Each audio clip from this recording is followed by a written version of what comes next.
Muy buenas tardes a todos. Sean todos bienvenidos al webinar Impacto de los Dispute Board en la industria de la construcción. Para iniciar el programa de esta tarde, voy a solicitarle al señor César Tribaldos pueda dar algunas palabras de bienvenida en nombre del Centro de Conciliación y Arbitraje de Panamá. Bienvenido, señor Tribaldos. Gracias, Liliana. Muy buenas tardes a todos. En nombre del Centro de Conciliación y Arbitraje de Panamá, CECAP, les doy la más cordial bienvenida al webinar Impacto de los Dispute Boards de la Industria de la Construcción, que organizamos en conjunto para el día de hoy con la organización Dispute Resolution Boards Foundation, el DRBF. Como es conocido, en Panamá la construcción es uno de los principales motores del crecimiento nacional. Según cifras de la Contraloría General de la República de Panamá, en el año 2019, la industria de la construcción aportaba más del 17% del Producto Interno Bruto del país y alcanzó una facturación anual que superaba los 11.900 millones de dólares que beneficiaron a más de 10 subsectores de la economía, desde la producción de materiales de construcción y estructura metálica, pasando por el sector energético, turismo y educativo, como el transporte y la venta de muebles y accesorios, entre muchos otros. El sector construcción generó en ese entonces más de 430.000 empleos. Luego de la pandemia COVID-19, donde la economía mundial se vio afectada de forma general, tanto el sector privado como estatal han enfocado sus esfuerzos de recuperación en la economía a través de diversas estrategias, entre las que se destacan la dinamización de la industria de la construcción.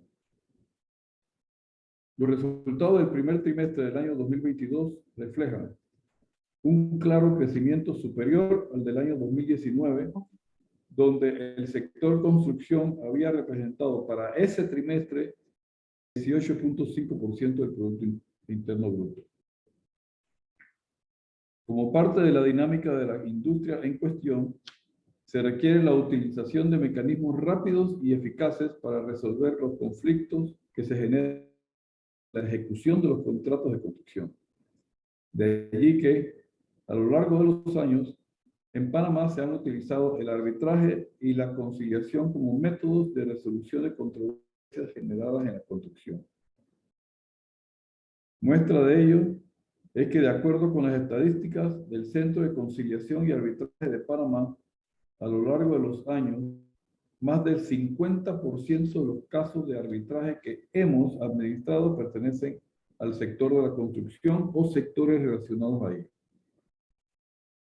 Sin embargo, el arbitraje y la conciliación no son los únicos mecanismos que se utilizan para resolver las controversias que se generan en esta industria. A nivel internacional, han generado grandes resultados la utilización de paneles de resolución de disputas o dispute boards. Esta figura surge como una evolución técnica de apoyo al ingeniero de la obra, a quien se le empezó a cuestionar su imparcialidad.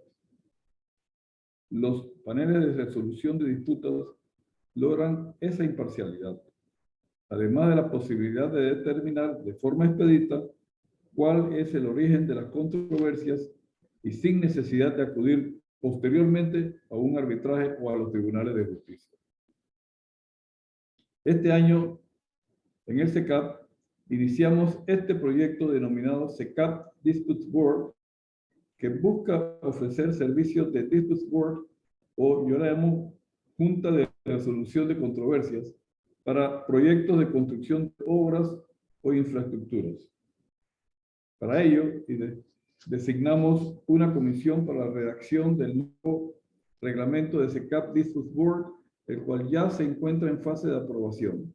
Y hemos realizado acercamientos con la SPIA, la Sociedad de Ingenieros y Arquitectos, para trabajar de forma conjunta en su promoción y utilización, junto con Dispute Board Resolution Boards Foundation, DRBF. DRBF es una organización sin fines de lucro dedicada a promover la prevención y resolución de disputas en todo el mundo, utilizando este método único y aprobado de Dispute Board, DB, promoviendo la utilización de mejores prácticas y procedimientos que ofrece una revisión exhaustiva del concepto DB, Dispute Board. La actividad que hoy inauguramos es parte del plan de trabajo conjunto con DRBF, con quienes llevaremos a cabo 2 actividades de formación para los profesionales que deseen dedicarse a esta nueva forma de solución de controversias. Estas actividades están programadas para el 31 de enero al 2 de febrero del 2023 y la otra para finales del mes de marzo. Finalmente, deseo agradecer a Anne Russo, directora de Dispute Resolution Board Foundation, a los representantes regionales Eric Britton y Christian Díaz, como también a los expositores de esta tarde, José Ramón Icaza, Jerry Brodsky y Roberto Hernández, junto con Marcela Radovic, así como a la dirección de SECAP y a todo su equipo de trabajo por la coordinación de esta actividad. A la audiencia, les agradezco estar con nosotros esta tarde y les deseamos éxitos a todos. Buenas tardes. Muchas gracias, señor Tribaldos. Y ahora estará con nosotros el representante de Dispute Resolution Board Foundation, el licenciado Eric Britton. Adelante, Eric.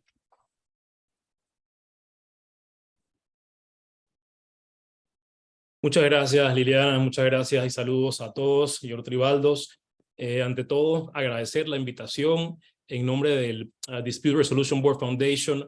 Es un enorme placer y privilegio tener este primer evento conjunto. Espero que sea el primero de muchos, porque va absolutamente en línea con los principales propósitos del DRBF, los cuales son la divulgación en términos generales en el mundo, pero y ahora con más fuerza en América Latina, y nosotros en conjunto con los amigos de la región en Panamá, no solo para el conocimiento profundo de esta figura, sino además también para su uso y aplicación. Creo que hay enormes ventajas en ello. Quiero hacer un primer punto de felicitaciones al SECAP, no solamente por la iniciativa de este evento, pero sobre todo porque me parece que están dando un paso adelante muy grande al elaborar un reglamento que, como ha dicho el presidente, se encuentra en su fase de aprobación.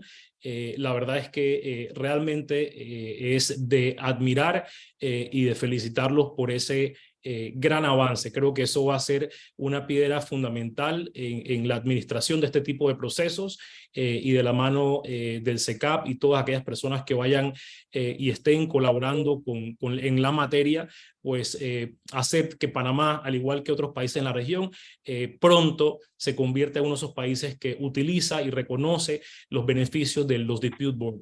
Simplemente a modo de contextualización, porque hoy tenemos un panel de expertos muy reconocidos a nivel regional, que pronto nos van a hacer una excelente exposición. Quiero brindar una lista de puntos o una lista de hitos que creo han sido fundamentales en materia de Dispute Board y en el crecimiento de esta figura, para que me acompañen a concluir que los Dispute Board no es algo que ha surgido de la nada, no es algo que no tiene fundamento, no es un mecanismo, más es realmente un mecanismo que ha llegado al mundo hace pocos años, que se está fortaleciendo regionalmente y que Panamá debe también entender que su uso debe ser utilizado, debe ser empleado, debe ser aplicado con mucho fervor y prontamente, porque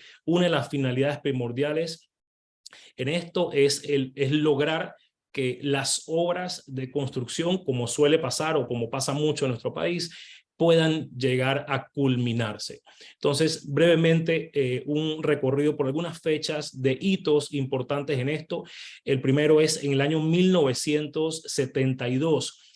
El Comité Nacional de Tecnología de Construcción de Túneles de Estados Unidos patrocinó un estudio de las prácticas de contratación en todo el mundo para desarrollar recomendaciones para mejorar los métodos de contratación en Estados Unidos. Este estudio concluyó que el efecto nocivo de las disputas y los litigios sobre la eficiencia del proceso de construcción era una de las principales causas del rápido aumento de los costos de construcción. Los resultados de este estudio se presentaron en un informe en el 1974, y así es que nace el concepto de los Dispute Board.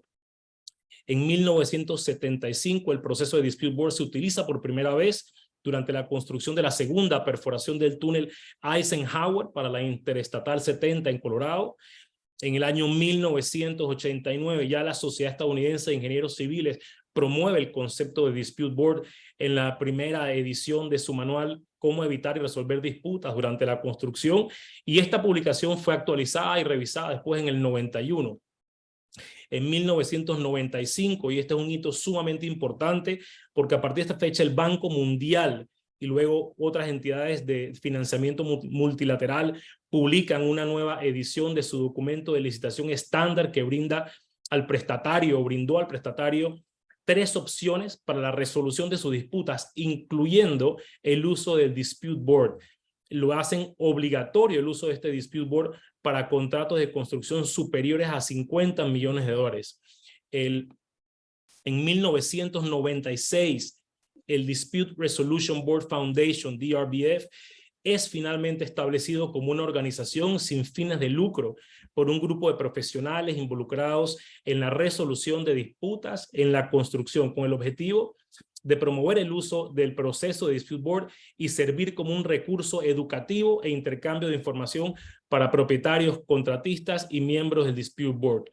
En el 2004, la Cámara de Comercio, la ICC, por sus siglas en inglés, presenta sus reglas de Dispute Board que permiten a los usuarios elegir entre una junta de revisión de disputa o junta de adjudicación, dependiendo de la finalidad o propósito de la misma.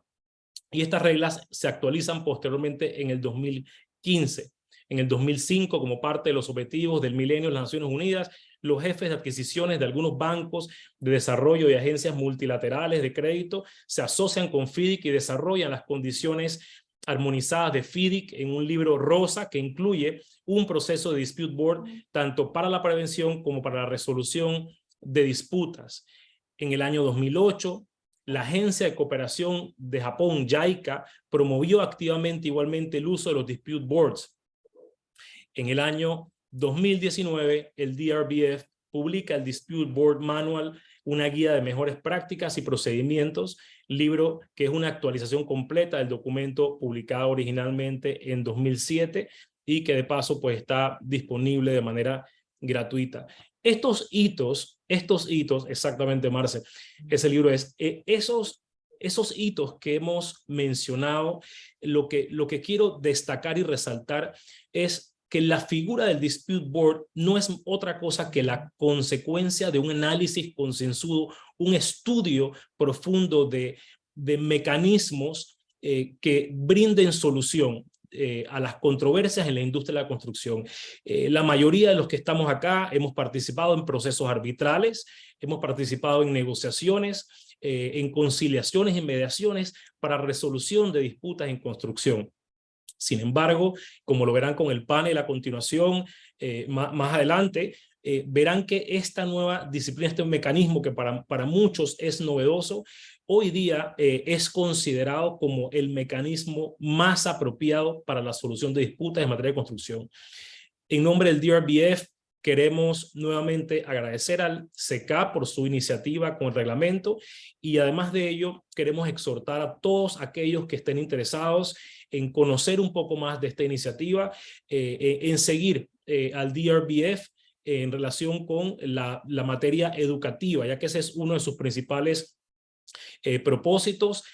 Nos acompaña hoy la doctora Marcela Radovic, que además es la encargada en DRBF América Latina de la parte de instrucciones y si no estoy mal, en enero 31 creo y entiendo que va a haber un programa importante de adiestramiento sobre temas de Dispute Board, de forma que quedan todos cordialmente invitados a acompañar este gran proyecto ahora para Panamá. Gracias. Muchísimas gracias, Eric. Y bueno, continuando con el programa que tenemos para el día de hoy, voy a presentar a nuestro primer expositor. Es el ingeniero José Ramón Icaza.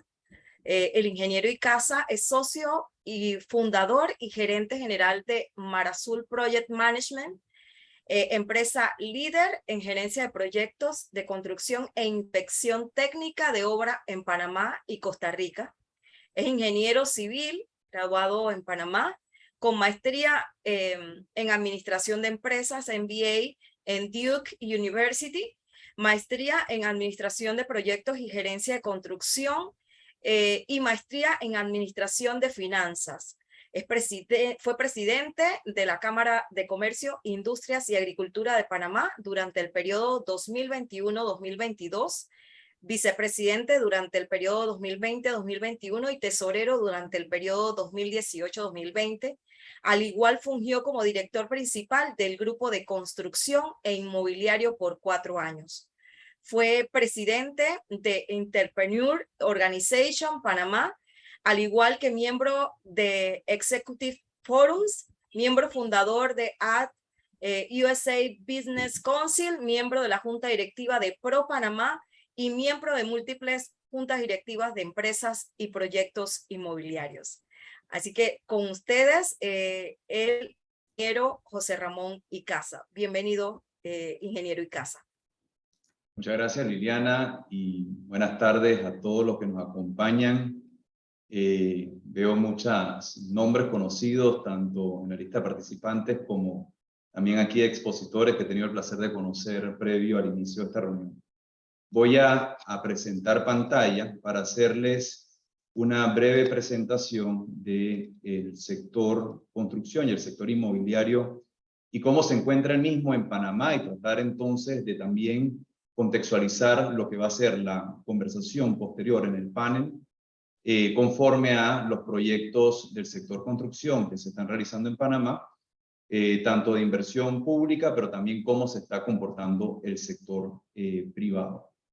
En agenda veremos primeramente los indicadores del sector construcción, que también van a incluir algunos indicadores del sector inmobiliario, cómo se encuentra el mercado laboral del sector construcción, cómo se encuentra el sector financiero específicamente para el sector construcción, el sector inmobiliario, cuáles son los proyectos que impulsa el gobierno nacional a través de su plan de inversión quinquenal de infraestructura y mantenimiento.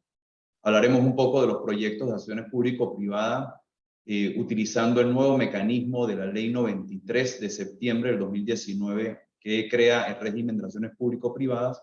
Y por último, unas breves conclusiones sobre esta presentación. Primeramente, como bien comentaba el presidente Tribaldos en sus palabras introductorias, el sector construcción en Panamá ha sido uno de los sectores dinamizadores de la economía panameña en los últimos al menos 15 años, con crecimientos bastante acelerados, sobre todo entre el año 2009 y 2016, donde llegó a tener una contribución en el Producto Interno Bruto del poco más del 16%.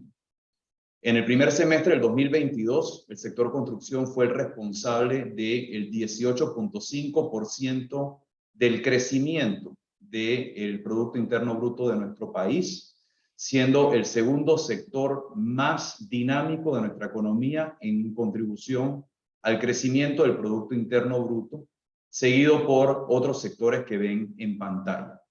Importante mencionar que uno de los grandes receptores de inversión extranjera directa es el sector construcción y es uno de los principales motores de nuestra economía.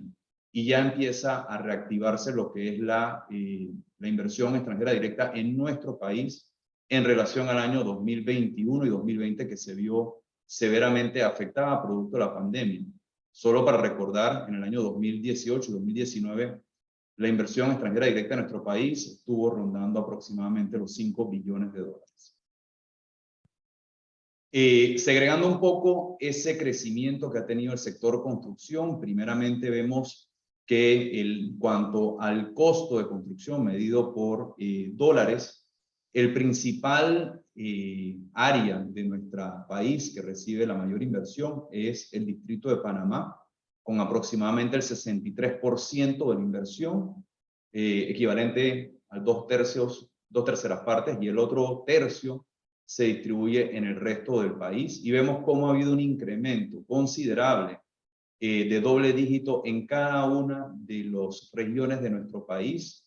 Llama la atención la inversión que ha tenido Colón y Arrayán de manera considerable. De igual forma, también medido el indicador como concreto premezclado y producción de cemento, todavía no alcanza los niveles prepandemia, pero ya empieza a estabilizarse y con una curva ascendente. De igual forma, también se puede ver de manera segregada por trimestre cómo ha ido el aumento en la inversión. Recordemos que el sector construcción es un sector cíclico, no solamente por temporadas trimestrales, sino también de manera anualizada.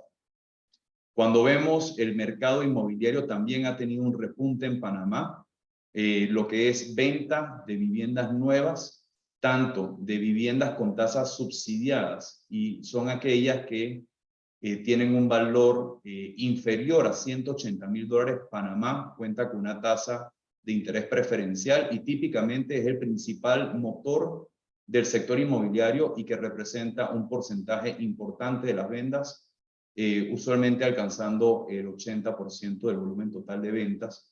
Pero también vemos que viviendas sin subsidios empieza también a tener un repunte importante, no solamente en lo que va del año, sino también comparado con el año anterior.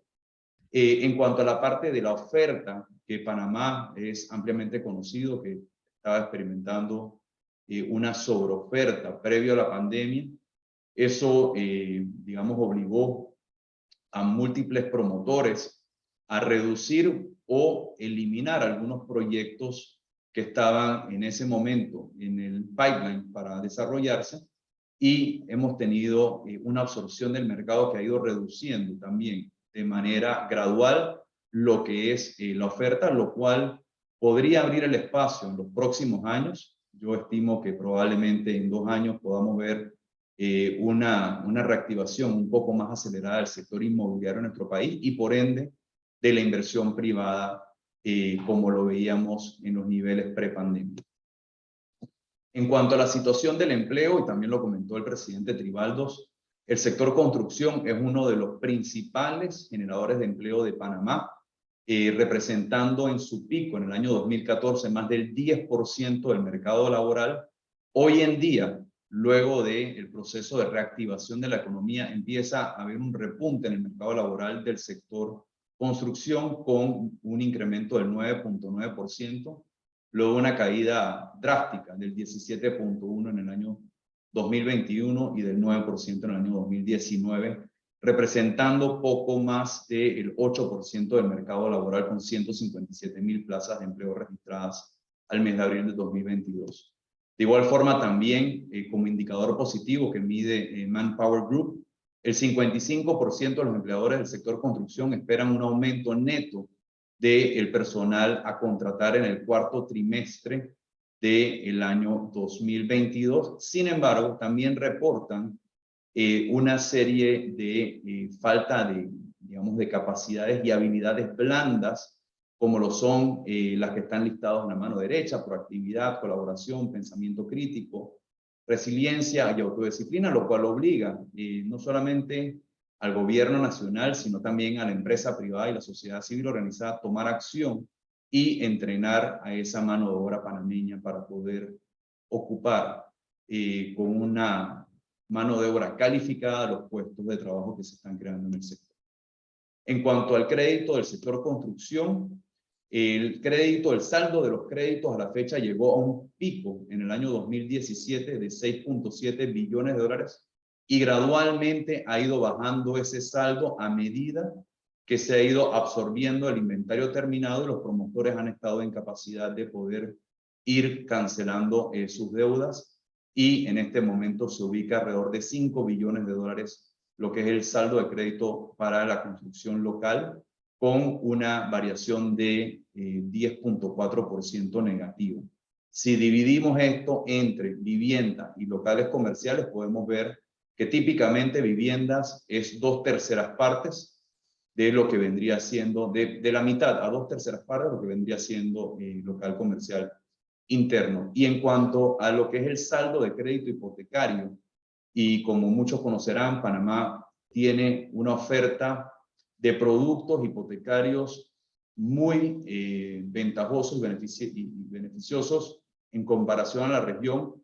Ubica a Panamá entre los primeros países dueños o propietarios de su residencia, que vendría siendo su patrimonio familiar, y hoy en día esa cartera sigue en aumento y se ubica casi en 18 billones de dólares de saldo de créditos hipotecarios. A medida que se va reduciendo el saldo de crédito de construcción que vimos de 6.7 billones a 5 billones, va aumentando lo que es el saldo de crédito hipotecario producto de la venta de estas unidades. Ya entrando un poco más en materia, y creo que es lo que muchos de los que se conectan el día de hoy quieren conocer sobre la cartera de proyectos de inversión pública que tiene Panamá. En este momento, según la última información de octubre del año 2022 del Ministerio de Economía y Finanzas, tenían en cartera 14.4 billones de dólares de infraestructura pública, donde podemos resaltar principalmente el Metro de Panamá, la línea 3 del metro, que ahora lo veremos con detalle, por 3.2 billones, proyectos de la ACP que tienen contemplados por 2 billones de dólares, lo que es inversión pública y mantenimiento del Ministerio de Obras Públicas, que totalizan entre varios proyectos 1.8 billones, y las asociaciones público-privadas que entre todas totalizan 3.8. Sin embargo, aquí ponemos algunas de ellas que rondan el 1.5 billones, sumado a la de proyectos de transmisión eléctrica por 750 millones, y otras que veremos a continuación. Primeramente tenemos la línea 3 del metro, que cuenta con un avance físico del 20%. Este proyecto tiene un costo de inversión de 2.8 billones de dólares para una línea que contará con 14 estaciones y un recorrido de 24.5 kilómetros, y se espera que en su demanda pico estará manejando aproximadamente 20.000 pasajeros por hora. Esta línea 3 del metro va desde la estación de Albrook hasta Ciudad del Futuro, llegando al área de Chorrera. De igual forma tenemos como un proyecto, y este será un proyecto de APP, lo veremos más adelante en la presentación, lo que es la cuarta línea de transmisión eléctrica de 500 kilovoltajes, donde tendrá una extensión de 330 kilómetros, y es la línea punteada que va en color celeste, que va desde Panamá hasta Chiriquí Grande.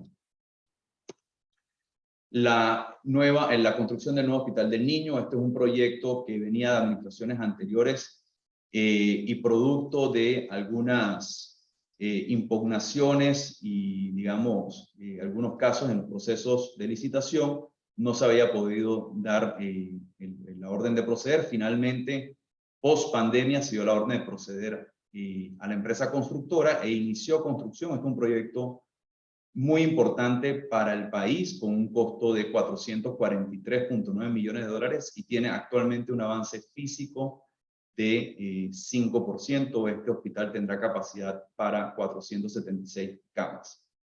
Ciudad Hospitalaria, otro proyecto que viene de la administración de Ricardo Martinelli 2009-2014, que se suspendió durante el siguiente quinquenio 2014-2019, y saliendo de pandemia se retomó este proyecto, que tenía ya un avance considerable. Hoy en día cuenta con un avance del 85% y tiene un monto de inversión de esta etapa que se está ejecutando para finalizar de 661 millones de dólares, que no es el costo total. El costo total se acerca ya que es casi los 1.000 millones de dólares, si no me falla la memoria. Es un proyecto, como bien dije, de una escala importante, de 219.000 metros cuadrados dotado de 43 quirófanos, 284 consultorios y 1.235 camas.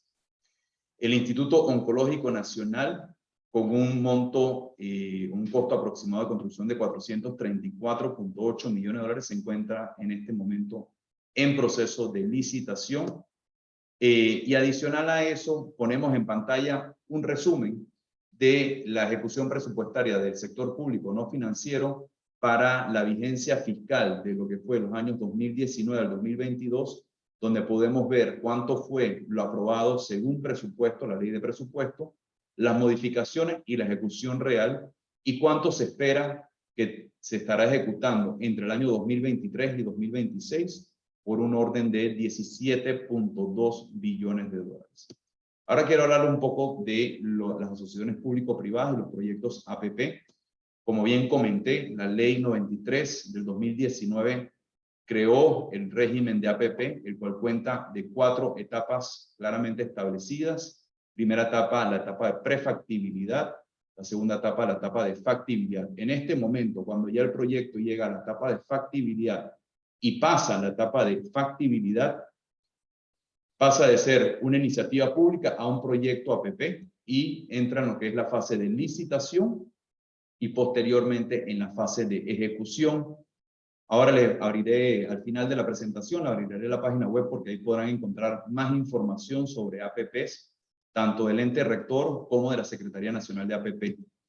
Pero en cuanto a los proyectos de APP que tenemos en este momento en el país, como bien comenté, totalizan aproximadamente 3.850 millones de dólares. Y en este momento podemos mencionar de que existen 7 proyectos que se encuentran ya sea en la fase de prefactibilidad o en la fase de factibilidad. Entre ellos está la 4ª línea de transmisión eléctrica, que es un proyecto que se está llevando con el Banco Mundial. Y cada uno de estos proyectos de APP vale la pena mencionar que siempre cuentan con un banco multilateral que no solamente ayuda a hacer más transparente el proceso, sino que da la asistencia técnica y también la asistencia financiera para construir esa confiabilidad en el proceso de licitación y posteriormente en la parte de ejecución. Como bien comentaba, 4ª línea de transmisión se encuentra en la fase 1 en este momento. Corredor Norte de David, que se está haciendo con el BCIE. El programa de mantenimiento por estándar, que se encuentra en la fase 2, en la precalificación de las 14 empresas que presentaron documentación. La carretera panamericana oeste, que se encuentra en este momento en la fase 1, se está realizando con el Banco Interamericano de Desarrollo. La vía costanera, que es una vía alterna a la carretera o a la autopista Arraiján-La Chorrera. La ciudad judicial, que se está realizando con el Banco Interamericano de Desarrollo, y la carretera panamericana este, fase 2, que se está llevando con el Banco Mundial. Como bien pueden observar, 5 de estos 7 proyectos los está gestionando como ente ejecutor o ente contratante el Ministerio de Obras Públicas. Otro es ETESA, que es la empresa de transmisión eléctrica de Panamá, y uno el órgano judicial. Yo antes de pasar a las conclusiones, y voy a pasar aquí a la página del portal del ente rector. Aquí van a poder ver, y si se meten en la página enterector.gov.pa, donde se encuentra cada uno de los procesos, los proyectos que les he hablado. Y si ingresan aquí a Radar APP, y voy a ingresar rápidamente acá, espero que puedan ver mi pantalla, van a poder ver cada uno de los proyectos que ya se encuentran en la fase 2 en este momento. Aquí se encuentra rehabilitación, mantenimiento y mejora de la carretera panamericana del oeste, que es esta calle que está aquí en color naranja. Podrán ver también la 4ª línea de transmisión eléctrica, que es la línea azul, que va de Panamá hasta el área de Bocas del Toro. Y también podrán ver la rehabilitación y mejora y mantenimiento por estándar de desempeño de la carretera panamericana este, que es la línea rojo vino que se encuentra en este sector. De igual forma, también vale la pena comentar de que si entran a la página de Secretaría Nacional de Asociaciones Público-Privadas, SNA, pp.gov.pa, encontrarán información sobre la ley de APP. Existe un Q&A o una portal de preguntas frecuentes para que puedan accederlo, pero igual forma también para efectos, y como nos acompañan varios abogados en esta presentación, pueden siempre referirse a la Ley 93 del 19 de septiembre del 2019.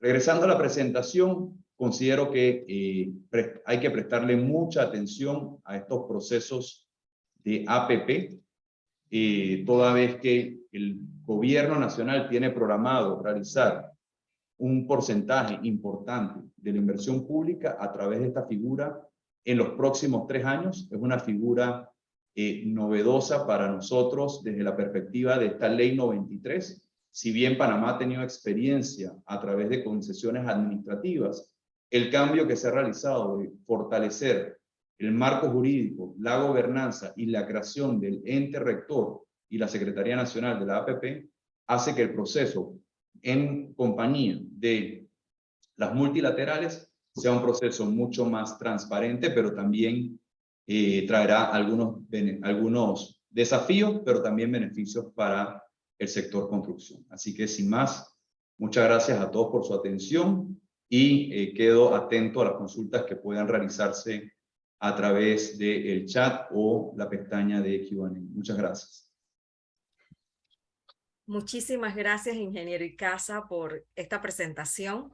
La verdad que nos ha quedado, hemos estado altamente sorprendidos de todos los proyectos de construcción que se están manejando en Panamá, no solamente de construcción, sino también, como usted lo señala, de infraestructuras y en el sector público y aquellas que se realizan a través de las APP.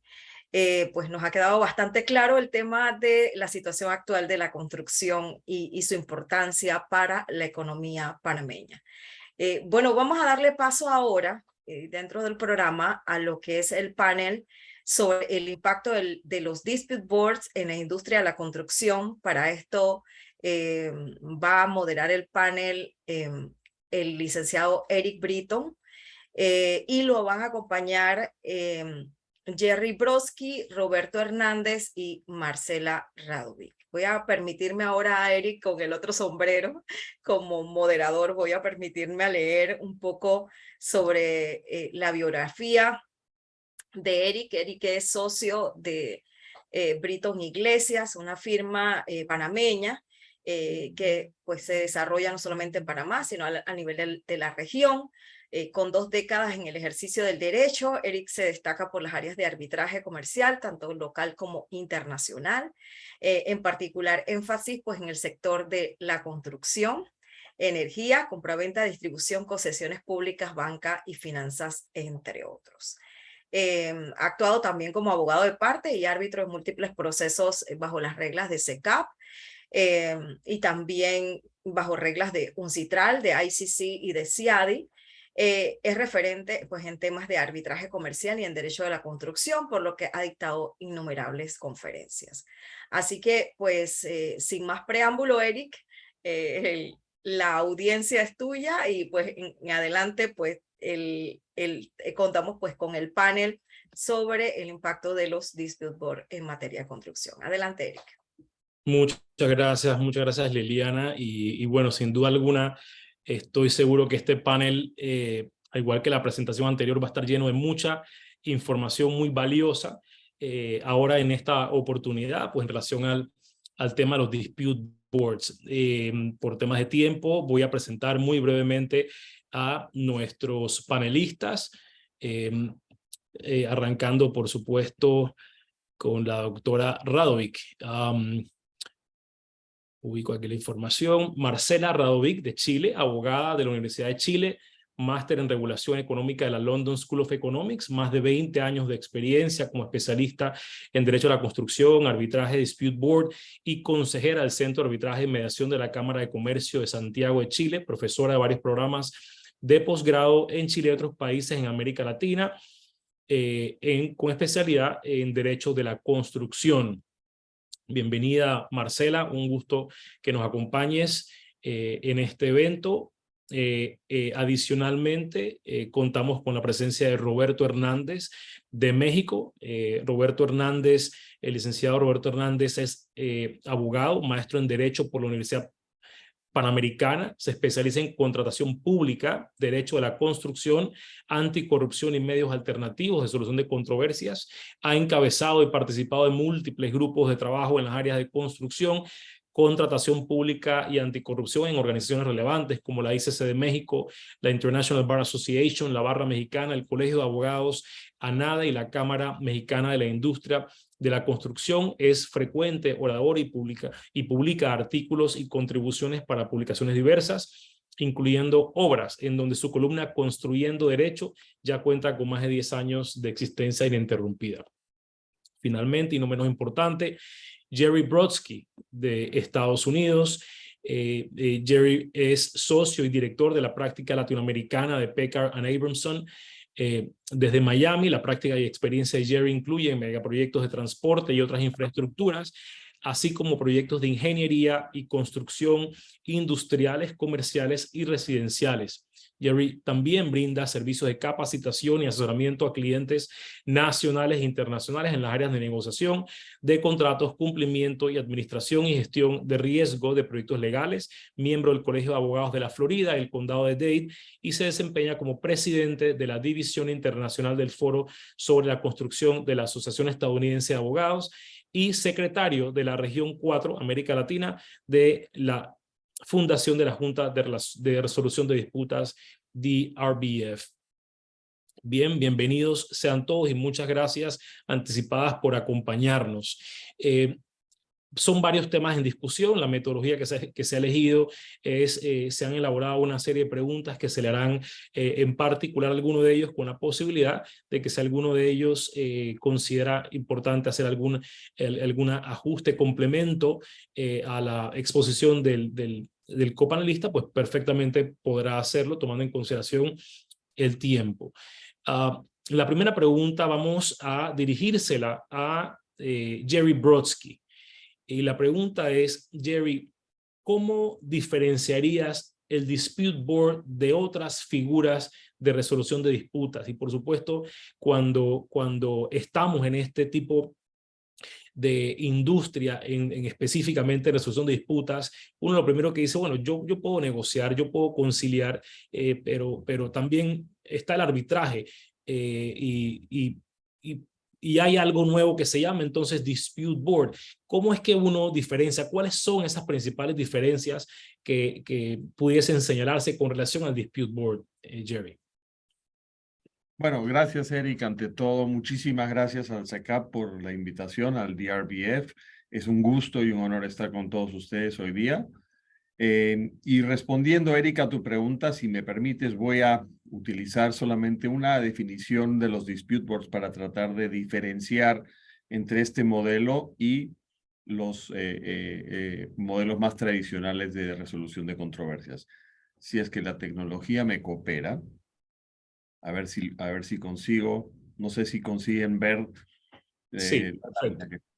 Bueno, esta es una definición de lo que es un dispute board para la industria de la ingeniería y la construcción. Y lo que voy a hacer es hacer hincapié en alguno de los términos para distinguirlos de otros modelos de resolución de disputas. Empezando con la definición, es un proceso contractual para la prevención. Y esa es la primera parada, la prevención y resolución ágil y contemporánea de desacuerdos. ¿Por qué hacemos hincapié en prevención? Porque a diferencia de todos los otros modelos de resolución de controversias en la industria de la construcción, el único que previene las disputas y está diseñado para prevenirlas y tiene esa gran función son los dispute boards. La mediación resuelve un problema cuando ya está hecho. El arbitraje, más aún. Y litigio, obviamente, es el caso más claro de lo que es la utilización del método una vez que ya la disputa está sobre la mesa y generada. El dispute board, en su mayor expresión y cuando funciona de verdad, previene las disputas. Siguiendo con la definición, entonces. Decimos resolución ágil y contemporánea. ¿Por qué? Porque el Dispute Board, a diferencia de todos los otros modelos, acompaña al proyecto. Generalmente es o una persona o tres, en ese sentido hay una similitud al arbitraje, pero a diferencia de un panel arbitral, el Dispute Board, como dije antes, acompaña la ejecución de la obra, o sea, se conforma cuando es un Dispute Board tradicional, a la hora de que la obra empieza, con la firma del contrato queda constituido el Dispute Board. Entonces, sirve para la resolución ágil y contemporánea de desacuerdos que las partes no pueden resolver entre ellas durante la ejecución de los proyectos, llevado a cabo por las partes bajo la administración de 1 o 3 profesionales, ya hablamos de eso, seleccionados por las partes, muy parecido al arbitraje, capacitados, y ahí voy a la siguiente, enterados en la materia. ¿Qué quiere decir enterados en la materia? Eso es el producto de haber acompañado al proyecto desde su inicio. O sea, no tienen que leerse todo lo que pasó como los árbitros que tienen que a posteriori leerse y enterarse a través de pruebas, a través de presentaciones, a través de peritajes, a través de alguien que les cuente la historia, ¿no? Los dispute boards son parte del equipo del proyecto de cierta forma y lo acompañan y están enterados. ¿Por qué? Porque se reúnen mes a mes, porque tienen comunicaciones con las partes y porque van siendo nutridos y proveídos de información sobre el progreso de la obra y, más importante, sobre los problemas que se pueden ir generando para verlos desde su génesis, desde que se identifica la posibilidad de que de que un problema pueda interferir con el desarrollo de un proyecto. Entonces seguimos con la definición. Son capacitados, enterados en la materia, son neutrales, obviamente, con el fin de resolver dichos desacuerdos en una forma eficiente y contemporánea, eso ya lo dijimos, respetando los derechos contractuales. Ahí vamos a hacer la siguiente parada. ¿Por qué paramos en derechos contractuales? Porque el Dispute Board es propiamente un modelo de resolución contractual. Las partes lo pactan. Las partes dentro de su contrato incluyen el Dispute Board como uno de los modelos de resolución de controversias. Bueno, ustedes dirán, bueno, también hay las cláusulas que dicen mediación, conciliación o arbitraje. La diferencia en este caso es que en una mediación, en una conciliación, verdaderamente las partes pueden llegar a un acuerdo que esté fuera del contrato. Tienen toda la libertad de hacer el acuerdo que las partes, cualquier acuerdo al que las partes puedan llegar, es un acuerdo de conciliación. Puede o no estar estrictamente regido dentro del contrato.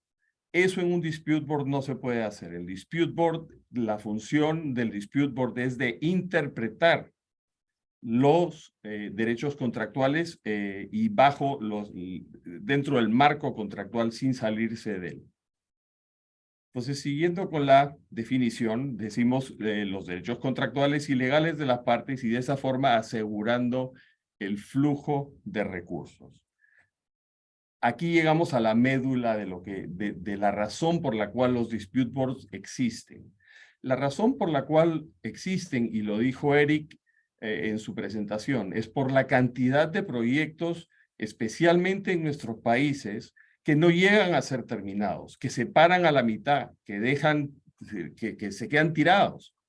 ¿Por qué? Por disputas, por falta de recursos, sea por cual fuera la razón, han habido tantas experiencias de proyectos que no han llegado a ser terminados por varias razones.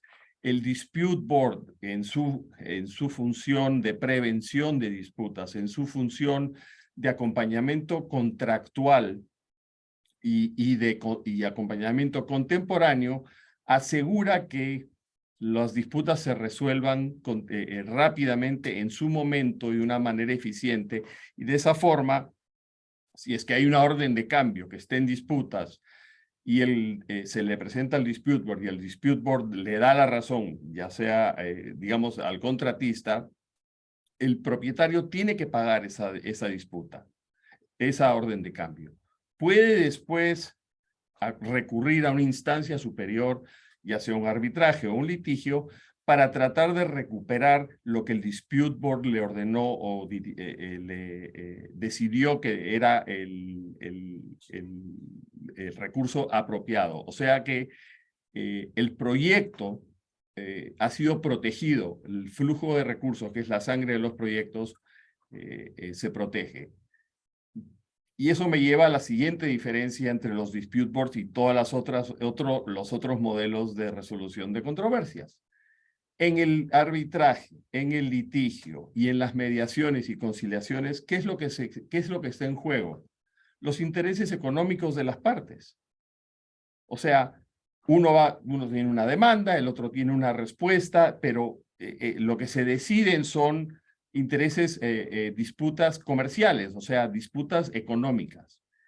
El dispute board es diferente. El dispute board existe para proteger al proyecto, para asegurar de que el proyecto esté sano y llegue desde su principio hasta su final en lo más, digamos, próximo posible al presupuesto original y al cronograma original.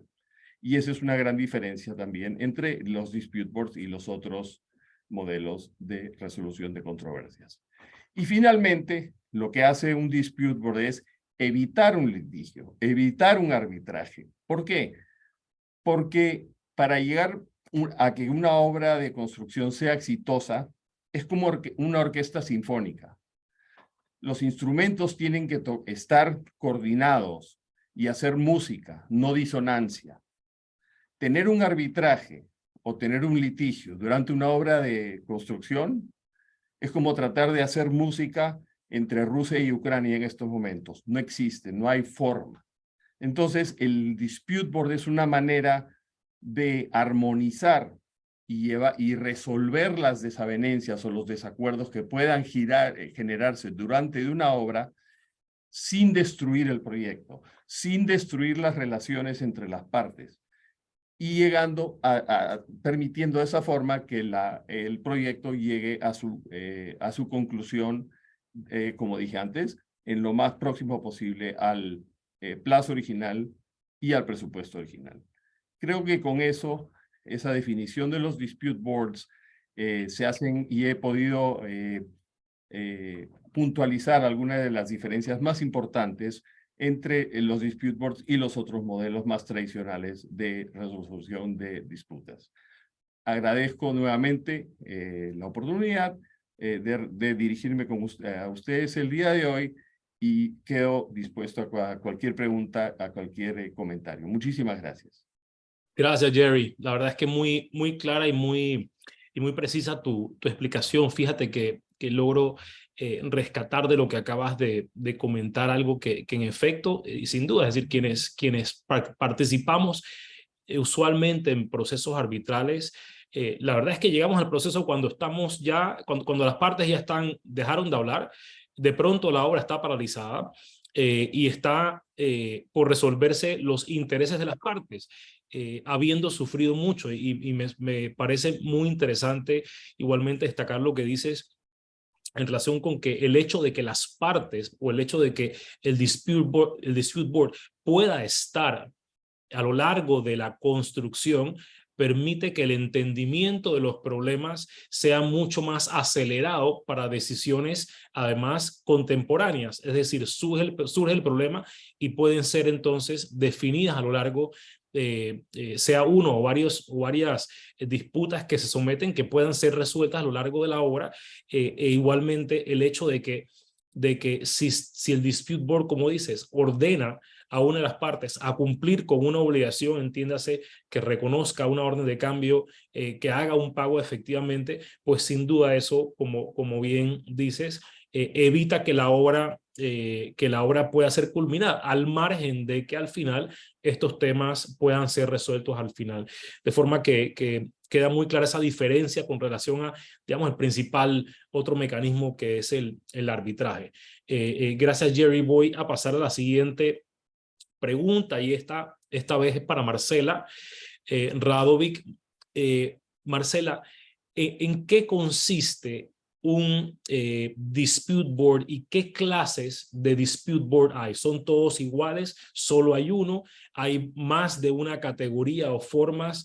¿Y cuáles son de pronto sus principales características? Por favor, Marcela.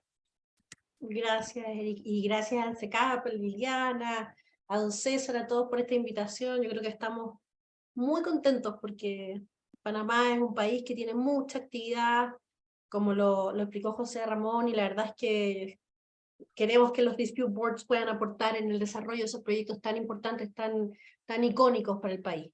Así que sí, bueno, yo creo que la definición que nos dio Jerry es espectacular, es súper completa. Les recomiendo que se la pidan, porque creo que contiene todos los elementos fundamentales, y desde ahí lo que yo sí les quiero decir basándome en esa misma definición, es que esto no es un invento de Estados Unidos, ni es un invento de un país determinado, ni de países desarrollados versus países no desarrollados.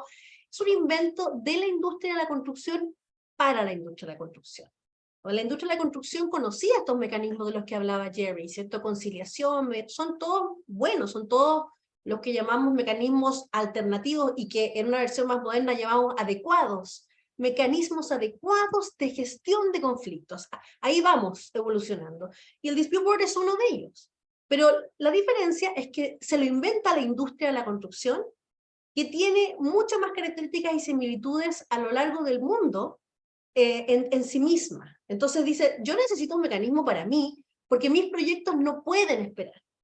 Yo necesito algo que me gestione mis conflictos y ojalá, con la evolución se van dando cuenta que ojalá evite que esos conflictos surjan, para que podamos avanzar, ¿sí? Entonces, desde esa lógica, creo que es súper importante que las personas que nos están escuchando en Panamá sepan que este mecanismo es un mecanismo de la industria, que no tiene ningún problema en contarle los beneficios a otras industrias, pero que es muy propio de este tipo de actividad y de la forma en que la industria de la construcción se desarrolla, que es a través de los proyectos. Ahora, ¿cuántos tipos de dispute board hay? Depende desde dónde lo miremos. Si lo miramos desde el punto de vista de cómo está compuesto, podemos decir que hay dispute boards de 1 miembro, de 3 miembros, incluso de 5 miembros o de 7. Si ustedes se dan cuenta, puro número impar. ¿Por qué? Porque de la esencia de un dispute board es que siempre exista la posibilidad de no quedar en la misma situación en la que quedaría un propietario y un contratista. O sea, que hayan dos y que se den situaciones y posturas que puedan quedar en inmovilidad, afectando con ello el proyecto. Entonces, dependiendo del tamaño del proyecto de que se trate, de la complejidad, de la criticidad, vamos a tener de 1, de 3, de 5, de 7. Lo más común, de 3, que se compone normalmente de manera multidisciplinaria, con abogados, ojalá menos que ingenieros, e ingenieros o arquitectos, y eso va a ir dependiendo. Acá, mi consejo para la audiencia es que no se rigidice. Ya, entonces no puede, tranquilo. Abogados, ingenieros, arquitectos, ¿qué tipo de ingeniero? Depende del proyecto. No es lo mismo construir un aeropuerto que construir un puente, que construir una carretera, que construir un hospital. Cada proyecto de construcción tiene sus propias dificultades y sus desafíos. Y vamos a ir integrando al dispute board dependiendo de esos desafíos que tengamos que enfrentar juntos. Desde el punto de vista ahora de la fuerza de las decisiones o de las determinaciones que el dispute board pueda tomar, vamos a distinguir entre dispute review board, que son aquellos dispute boards que emiten solo recomendaciones, y eso quiere decir que sus determinaciones no son obligatorias para las partes, versus un dispute adjudication board. Y perdonen los anglicismos, pero yo creo que ya está súper comprobado que cuando se trata de nombres propios es mejor quedarnos con las palabras en inglés e intentar, porque si no empezamos, en Latinoamérica empezamos como a inventar nombres y terminamos tergiversándolo. Entonces, Dispute Adjudication Board, aquellos que emiten determinaciones que son obligatorias o también denominadas decisiones. O sea, son vinculantes para ambas partes, pero cuando hablamos de vinculante, ojo, ya lo vamos a ver seguramente después cuando hablemos de cómo se ejecutan las decisiones, son vinculantes como lo es el contrato. porque como bien lo dijo Jerry hace unos minutos, el Dispute Board nace a partir y es una figura contractual, que a veces es recogida en la ley, pero a veces no. Entonces, la decisión es vinculante, pero con fuerza contractual, ¿ya? Y también existen los Combined Dispute Boards, que, como lo dice la palabra, combinan. Las partes dicen, en estas materias quiero que usted nos diga recomendaciones y en estas otras materias quiero que usted nos dé decisiones. O sea, que combinan las. Y la última clasificación que les puedo contar es aquella que distingue desde cuándo se constituye. Bien, la figura más antigua, por decirlo de alguna manera, es la del Dispute Board Ad Hoc, que se constituye solo para resolver las disputas que han surgido. Entonces yo lo levanto, lo constituyo y lo instauro para que me resuelva este problema, esta disputa. Comparado con el Dispute Board Standing Board, que se constituye desde el inicio del contrato para que, como lo decía, y aquí calza bien con la definición que daba Jerry Brodsky, para que acompañe a las partes, facilitando el diálogo, ayudándolas y apoyándolas en la gestión de los problemas y las controversias o las diferencias, y para que resuelva las disputas cuando estas surjan, las que surjan. Porque como va a haber hecho esta lógica, este trabajo de prevención, lo más probable es que las que surjan sean muchísimas menos. Entonces, ¿por qué hablo yo de esta lógica como cronológica? Porque la verdad es que la propia industria, que es muy dinámica, se ha dado cuenta de que el verdadero y más potente Dispute Board es el Standing Board, es el que se constituye al inicio del contrato para acompañar, prevenir el surgimiento de disputas y resolver aquellas que surjan en brevísimo plazo. No sé, ahí me puedes contar después, Eric, pero ¿cuánto se demora, o quizás Liliana, cuánto se demora un arbitraje, que ya sabemos que es un mecanismo muy rápido, o un juicio en nuestros países?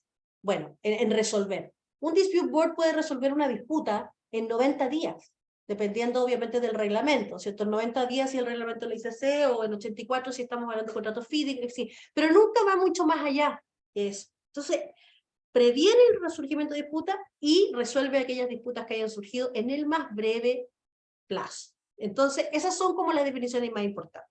Y no me quiero tomar más tiempo porque hay muchos otros temas que tenemos que cubrir. Así que eso. Muchísimas gracias, Marcela. Queda muy claro y además debo rescatar que en lo que sugieres, en lo que manifiestas, en los diferentes tipos de Dispute Board, le das prelación o preferencia por su utilidad a los Standing Dispute Boards, es decir, aquellos que en efecto permiten constituirse desde un principio, a diferencia de los ad hoc que simplemente, como podría ser quizá algunas veces un arbitraje, se da únicamente en una fase a lo mejor avanzada de la obra, y creo que eso es importante y entiendo también que es la libertad de las partes poder así determinarlo y así organizarlo. Quisiera pasar a la siguiente pregunta, perdón, y es para Roberto Hernández. Roberto, además de, como había mencionado anteriormente, un gran profesional, es también autor de un libro con el cual contamos ya sobre Dispute Board, que además de eso, altamente recomendado, y entiendo que un ejemplar de ello ya se encuentra en el CECAP, pero a nivel regional es una gran guía. Por tanto, quiero recomendarlo sobre Dispute Board, teoría y práctica. La pregunta, Roberto, es ¿qué justifica a tu entender, qué justifica la inclusión de un Dispute Board en un contrato de construcción? Es decir, sabemos que este es otro mecanismo, sabemos que tiene múltiples ventajas, pero alguien pudiese decir, bueno, pero también esto puede tener algunas implicaciones de costo, de forma que ¿qué resaltarías tú o qué entenderías tú que es lo que justificaría que las partes se pusieran de acuerdo y dijeran, en este caso yo quisiera incluir un Dispute Board como el mecanismo apropiado para la resolución de las disputas en mi contrato de construcción? Gracias, mi querido Enrique, un gusto saludarte. Muchas gracias a CECAP, Lili, muchas gracias a la Cámara de Comercio. Feliz de estar aquí. A ver, yo creo que podemos hacer una distinción muy importante. Los contratos que ya de por sí son e incluyen Dispute Boards, que, por ejemplo, son aquellos como los contratos FIDIC, los contratos de la Federación Internacional de Ingenieros Consultores. Ya el ingeniero Icaza nos hablaba de una serie de proyectos que están financiados por el Banco Interamericano de Desarrollo. Esos proyectos tienen contratos FIDIC, y los contratos FIDIC en su última versión, que era de 2017, ya establecen como obligatorios a los dispute boards. Paréntesis hago, me gustó mucho la pregunta de don Jorge en el chat sobre por qué era un anglicismo. Realmente no es por utilizar un anglicismo en sí mismo, sino porque ya ha habido tantas formas de mencionarlo: J, resolución de disputas; mesa, resolución de controversias; panel de solución de controversias, que la verdad se ha utilizado más que como una afectación al idioma, como una forma de poder homologar la figura. Entonces, en ninguna forma nadie quiere perjudicar nuestro idioma, sino sobre todo hacer un entendimiento común. Pero bueno, cuando llegamos al tema de FIDIC, FIDIC exige e incluso tiene unas reglas que le llaman las reglas de oro, en las cuales exige que haya un dispute board. ¿Por qué? Porque considera que el dispute board es el mecanismo óptimo para, como dijeron Jerry y Marcela, prevenir controversias. Ahora sí que lo de hoy es prevenir controversias, tomando en cuenta el gran costo que ha representado durante décadas los conflictos. Hago también el paréntesis de que nadie aquí está en contra del arbitraje. Nadie considera que el arbitraje ya no debe de ser, no debe de estar, es innecesario. No, no, no, no, no. Este es un medio de prevención y solución de controversias que precisamente permite que las disputas se vayan resolviendo en tiempo. Hago referencia a un funcionario precisamente de la autoridad del Canal de Panamá, que cuando estaba la ampliación hizo una presentación, dijo que precisamente el valor del dispute board era ir resolviendo las controversias durante la ejecución de los trabajos. Muchas de esas son controversias medianas o pequeñas que se van resolviendo y eventualmente dejar como residual todas aquellas grandes que tendrán que irse a un arbitraje. Eso es lo primero. Entonces, si tenemos un contrato FIDIC, no dejemos a un lado que se tiene que implementar un dispute board. Hay un caso muy importante en Paraguay, en el cual se llegó a un arbitraje, en el cual se está discutiendo que como no se nombró el dispute board, entonces tampoco puedes ir al arbitraje porque son cláusulas escalonadas. Entonces, eso es lo primero. Ahora, si tienes un contrato que no tiene previsto un dispute board y es un amplio campo para incorporarlo, yo diría que es un gran beneficio porque es solucionar los eventos contemporáneos en forma contemporánea. Es decir, cuando te surge hoy que no te paga el cliente o el contratista te está perjudicando, no tienes que esperarte a toda esta situación de eventos y lo que le llaman el leverage de los actores de las partes. Se resuelve precisamente en el momento, con lo cual ayuda a que la obra vaya evolucionando y resolviendo en forma contemporánea a su ejecución. Y esto es muy valioso, porque en la medida en la que nosotros vayamos haciendo eso, vamos desatorando las posibilidades de que futuros conflictos impidan la realización de la obra, mi querido Eric. Entonces, es un costo, primero, es un costo muy pequeño en proporción a muchos de los conflictos que se tienen en la obra, sobre todo obras de esta naturaleza, y es un valor muy grande el de la prevención. Es difícil entender lo que cuesta la prevención o el valor que puede dar hasta que las partes se dan cuenta de que la intervención de un dispute board puede ayudar a que continúen inclusive las relaciones comerciales, contractuales, y esto facilite la conclusión de la obra. Entonces, yo creo que tenemos muchos elementos para poder considerar que es un gran valor que aportan los dispute boards en los proyectos de construcción. Gracias, Eric. Gracias, Roberto. Veo que Jerry tiene la mano levantada. Jerry, ¿querías aportar? Sí, gracias, Eric. Muy brevemente. Yo creo que hay un punto más y un beneficio más que es muy importante y que verdaderamente se ajusta a las realidades de la industria de la construcción el día de hoy. Es muy común y en la gran mayoría de contratos de construcción que se utilizan el día de hoy, que exista una cláusula que diga algo como por ejemplo, que el contratista tiene que seguir trabajando mientras se resuelven las disputas. O sea, el contratista no puede parar cuando hay una disputa. Y esa es una obligación muy importante y muy pesada para un contratista. ¿Cuál es el contrapeso de esa obligación de seguir trabajando mientras hayan disputas tras disputas tras disputas? Un mecanismo rápido, ágil y contemporáneo para resolverlas. Y ese es el Dispute Board. Entonces, de cierta forma, el Dispute Board, el modelo del Dispute Board es la respuesta de la industria a la obligación de que generalmente la imponen aquellos que financian los proyectos, de seguir trabajando mientras las disputas se resuelven. Ese era mi único apunte. Gracias.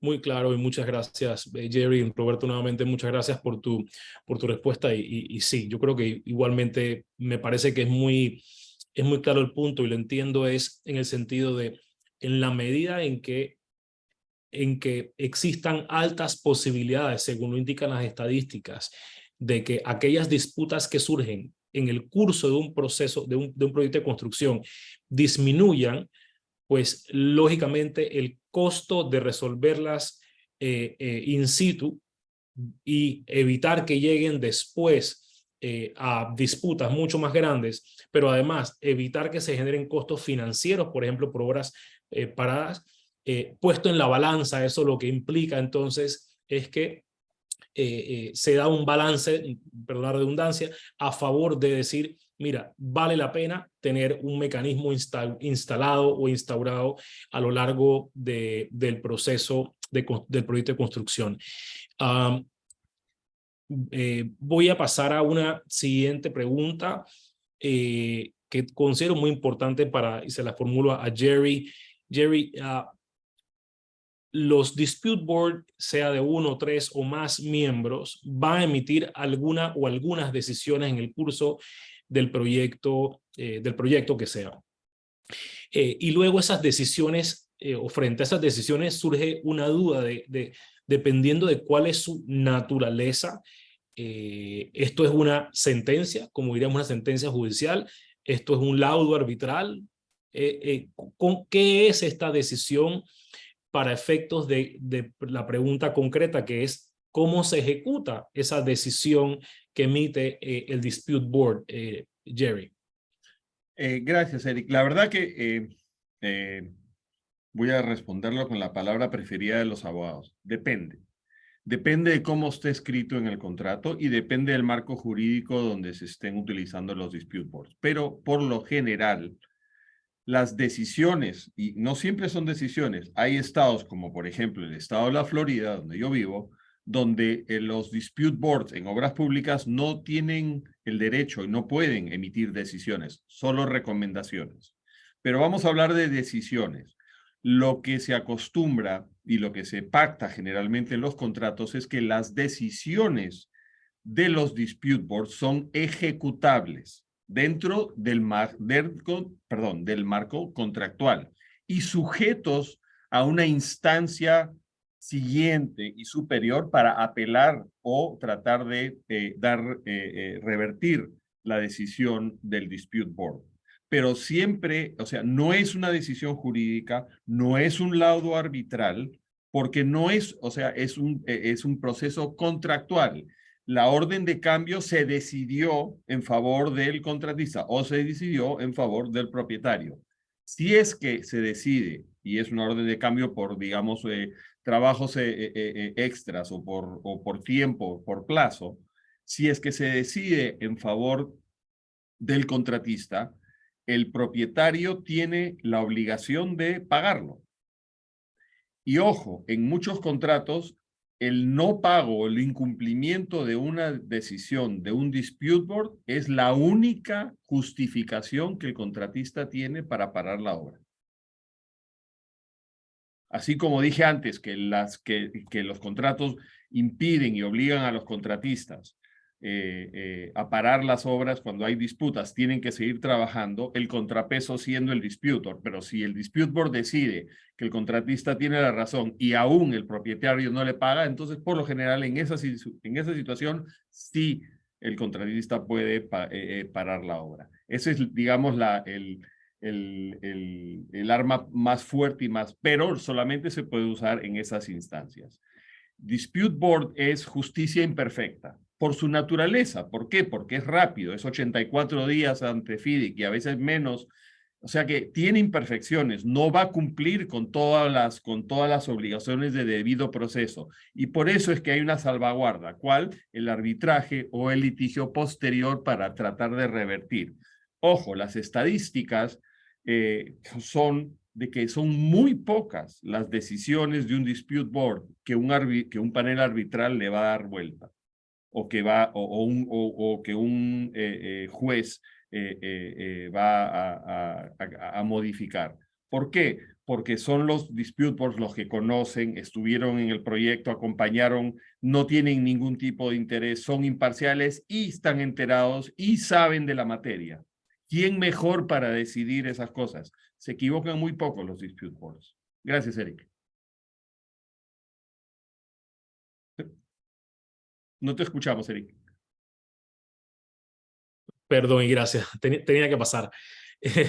Gracias a ti, Jerry, y veo que hay unas preguntas muy interesantes en la columna de preguntas y respuestas. Faltan muy pocas preguntas al panel y voy a dejar que apenas concluyamos esas preguntas, inmediatamente entramos. Invito a todos aquellos que vayan teniendo preguntas que las vayan poniendo ahí y abrimos un periodo final de preguntas y respuestas si les parece. La siguiente pregunta es para Marcela Radovic, y ya yéndonos un poco al entendimiento, es decir, parte de lo que se busca, y lo digo yo acá en Panamá con el conocimiento poco mucho que tenemos del Dispute Board, particularmente he tenido la oportunidad de atender unos Dispute Board como parte del panel en El Salvador y viví una experiencia realmente muy interesante. Hoy puedo confirmar que le encuentro la total utilidad a los Dispute Board, pero en América Latina, en la región, Marcela, ¿qué está pasando? ¿Cuál ha sido la experiencia en este uso? Lo que queremos es promover para que también en países como el nuestro sea de mayor utilización. ¿Qué referencias importantes conoces y nos puedes compartir para nosotros trasladarlas acá? Bueno, si me hubieras preguntado esto hace 3 años, la respuesta hubiera sido distinta, porque ha tenido o sea, es impresionante, yo no me lo esperaba así de rápido.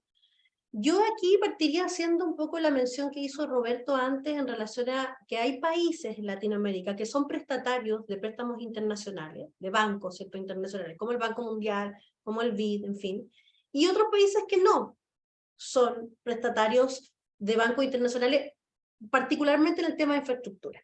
¿Por qué hacemos esta distinción?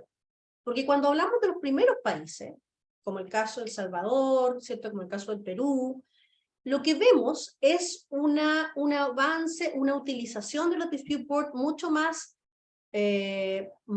grande, mucho más rápida y derechamente incluida muchas veces en su regulación, en su propio ordenamiento jurídico. ¿Por qué? Porque, por ejemplo, si el Banco Mundial le presta a Panamá una cantidad, ¿cierto?, de millones de dólares para construir una carretera, le va a exigir, como tú bien lo planteabas, Eric, cuando hacías esta súper resumida cronología, pero muy, muy completa también, le va a exigir que sobre determinada cuantía utilice ciertos contratos estandarizados de construcción que siempre contienen uso de dispute boards. ¿Por qué? Porque el banco lo que quiere es asegurar que esos dineros que está prestándole a ese país vayan y se queden en esa infraestructura, ¿cierto? Entonces, ¿qué pasa? Que la experiencia ha sido tan positiva que al vivirlo las personas que forman parte de la industria de la construcción de esos países inmediatamente han replicado la experiencia más allá de esos préstamos. Ahora, cuando nos vamos a los otros países, como Chile, lamentablemente, que no hemos sido obligados a usar contratos estandarizados, por tanto, no hemos sido obligados a usar dispute board, somos un poquito más lentos, un poquito más refractarios, el mismo caso creo que México, ¿cierto, Roberto? Ahí tú después lo puedes detallar. Pero no nos estamos quedando tan atrás, porque así como tú, Eric, es el country representative en Panamá, los que creemos fuertemente y queremos a nuestra industria de construcción en nuestros países, muchas veces desde la DRBF empujamos como sea el uso de los dispute board, porque está sufriendo mucho nuestra industria en Latinoamérica. Y al mismo tiempo, la brecha de infraestructura que tenemos es muy grande. Fíjense que con la planificación que tienen los países latinoamericanos en global, de la infraestructura que tienen planificada construir, no llegamos a satisfacer los objetivos de desarrollo sustentable que tenemos como compromiso, ¿cierto?, a nivel internacional. Y aún así, esos mismos proyectos están sufriendo muchos y severos de retraso y muchas veces paralizaciones. Entonces, tenemos estos dos caminos. Ahora, buenas noticias. Países como el Perú, Costa Rica y Brasil ya han incorporado el uso de dispute board de manera obligatoria para sus contrataciones con el Estado, ¿cierto?, para la construcción de obras públicas, en sus leyes. Porque recordemos que estamos hablando de construcción, y construcción puede ser sector público, sector privado. Cuando es sector público, en los sistemas civiles, de tradición civil, como es el caso de Chile, Perú, ¿cierto?, México, Argentina, nosotros tenemos que apegarnos al principio de legalidad, y por lo tanto necesitamos que la ley nos autorice a usar dispute board. Y así lo han hecho estos tres países. Entonces, para ir cerrando, es increíble, pero en los últimos 3 años, primero déjenme decirle que desde el año 1975 y hasta el 2019, podría actualizarlo más, pero lo pueden ver en la página de la DRBF, se ha utilizado, está registrado el uso de dispute board en más de 2.900 proyectos. Y a propósito de lo que decía Jerry antes, la cantidad de disputas, y en cuanto a su efectividad, la cantidad de disputas que se ha presentado en esos proyectos es realmente baja. Estamos hablando de que un 60% de esos más de 2.900 proyectos no presentaron ninguna disputa ni siquiera ante el dispute. Y del resto, del 40% restante, las disputas que se presentaron fueron resueltas finalmente en acuerdo de las partes a instancias del dispute. Entonces, es de una efectividad que cuando un país lo llega a aprobar, no le queda otra alternativa que seguirlo usando de manera incluso masiva. Y yo diría que el caso más potente en este minuto es el Perú, que lo incorporó, fue el primero en incorporarlo en su legislación y que hoy día lo está usando en proyectos de una envergadura enorme como el de Autoridad de Reconstrucción con Cambio para reconstruir una cantidad increíble de infraestructura pública que tiene el Perú, y ahora para la construcción de las escuelas bicentenario. O sea, tenemos una cantidad increíble. Y finalmente decirles, el próximo año se lanza oficialmente, porque la verdad es que de alguna manera en bambalinas ya está funcionando, una región especial dentro de la DRBF para Latinoamérica.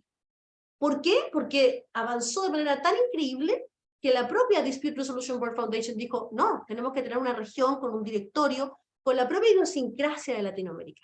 Porque los proyectos que se vienen, lo más probable es que van a terminar usando mucho los dispute boards. Así que así estamos todos, como decimos en Chile, está todo pasando en estas materias.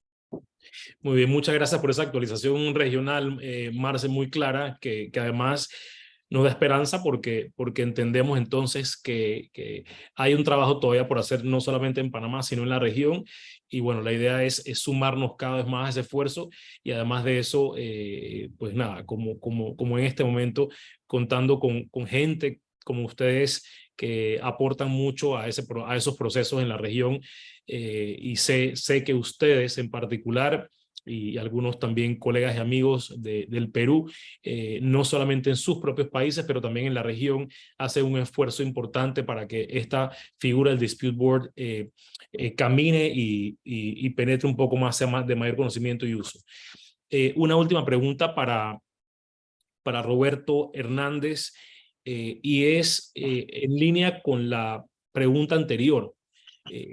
Roberto, ¿cuáles consideras tú que son los retos existentes para el crecimiento de los dispute boards en la región? Es decir, ya asumiendo que quienes estamos acá conocemos o pretendemos conocer cada vez más la figura y entendiendo que incluso los países, los gobiernos entienden de las ventajas y bondades de esta figura, al igual que la banca multilateral, incluso la banca local y los principales players, entiéndase, contratistas y mandantes o propietarios. ¿Cuáles son esos retos con los que nos encontramos? ¿Qué es lo que pasa que impide un crecimiento más acelerado de esta figura en la región a tu criterio, Roberto?